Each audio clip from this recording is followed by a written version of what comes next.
नवीन वर्षासाठी मस्त केक तयार कर की, मला लई खावं वाटायले. करते रे.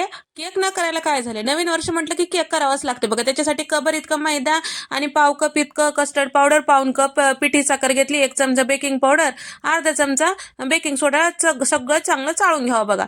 आणि त्याच्यानंतर काय करायचं, पाव कप खवा घेतले, मिक्सरच्या भांड्यात टाकले, अर्धा कप इतकं तेल घेतले बघा. आणि त्याचबरोबर थोडंसं याच्यामध्ये दूध टाकून घेतले आणि व्हॅनिला इसेन्स टाकून घेतले बघा. ते सगळं मिक्सरला फिरून घ्यायचं आणि आता या पिठामध्ये टाकून घ्यायचं, मिक्स करायचं. दूध थोडं थोडं टाकायचं, लई टाकायचं नाही. आपण तेल बी टाकलं, याच्यामध्ये खवा बी टाकलाय, त्याच्यासाठी अंदाजानंच करत आपल्याला हे टाकून घ्यायचं बघा. आता हे सगळं मिक्स करायचं, छान एकजीव करून घ्यायचं बघा. त्याच्यानंतर याच्यामध्ये लिंबाचा रस टाकायचं, म्हणजे आपण बेकिंग सोडा, बेकिंग पावडर टाकून घेतले बघा, ते ऍक्टिव्हेट होते छान. मग हे बघा तुम्ही फस वर आल्यासारखं होते बघा. मग या पद्धतीनं छान तयार झालं की तुमच्या आवडीनुसार ड्रायफ्रूट टाकू शकता. मधीच टाकायचं होतं, मी वरून टाकले बघा उगं मोठेपणानं. मधीच जाऊन बसले, तुम्ही नंतर बघतेच की आता. त्याच्यानंतर डब्याला तेल लावून घेतले, अडीच इको बेक पेपर लावून घेतले आणि हे तयार करून घेतलेलं मिश्रण त्याच्यामध्ये टाकून घेतले बघा.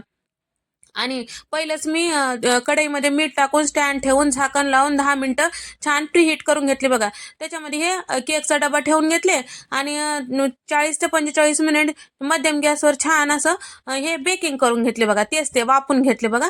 बघा केक मस्त तयार झाले की तुम्ही म्हणताल वरी टाकलेले सगळे ड्रायफ्रूट कुठे गेले, ड्रायफ्रूट सगळे मध्ये जाऊन बसलेत, कुठे गेले नाहीत, काय नाहीत, कोणी खाल्ले नाहीत. आता कट करून बघले की सगळं मध्ये आहेत बघा. त्याच्यासाठी तुम्ही काय करा, मध्ये टाकलं तर बी